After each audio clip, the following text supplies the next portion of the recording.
بہت زمانہ پہلے ایک ریاست میں ایک بادشاہ اور اس کا ایک عقلمند وزیر رہتا تھا۔ وزیر اتنا سمجھدار تھا کہ بادشاہ کوئی بڑا فیصلہ اس سے پوچھے بغیر نہیں کرتا تھا۔ وزیر کی اسی قابلیت سے دربار کے لوگ حسد کرتے تھے۔ ایک دن بادشاہ نے وزیر سے کہا، تم بہت عقلمند ہو لیکن تمہارا بیٹا بالکل بے وقوف ہے۔ وزیر حیران ہوا اور بولا، جہان پناہ، آپ ایسا کیوں کہتے ہیں؟ بادشاہ نے جواب دیا، ہر صبح جب میں بازار جاتا ہوں تمہارا بیٹا وہاں کھڑا ہوتا ہے۔ میں اسے ایک سونے اور ایک چاندی کا سکہ دکھاتا ہوں اور پوچھتا ہوں کون سا زیادہ قیمتی ہے، اور ہر بار وہ چاندی کا سکہ چان لیتا ہے۔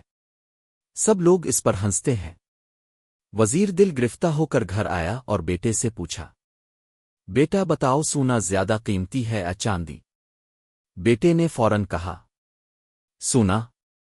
وزیر غصے میں بولا، تو پھر تم ہر روز بادشاہ کے سامنے چاندی کیوں چانتی ہو؟ آج سب نے میری ہنسی الفاڑی۔ بیٹا مسکرایا اور اپنے والد کو کمرے میں لے گیا۔ اس نے ایک صندوق کھولا جو چاندی کے سکوے سے بھرا ہوا تھا۔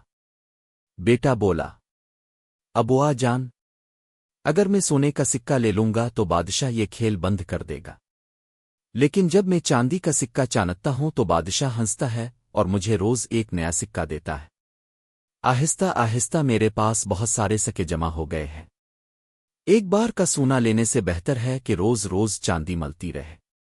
وزیر نے بیٹے کو گلے لگایا اور سمجھ گیا کہ اصل عقلمندی وہ ہے جو سب کو نظر نہیں آتی۔ کہانی سے سبق: اصل عقلمندی دور اندیشی میں ہے۔ لوگ اکثر اس بات کو بے وقوفی کہتے ہیں جسے وہ سمجھ نہیں پاتے۔ صبر اور حکمت ہی بڑی کامیابی کی کنجی ہے۔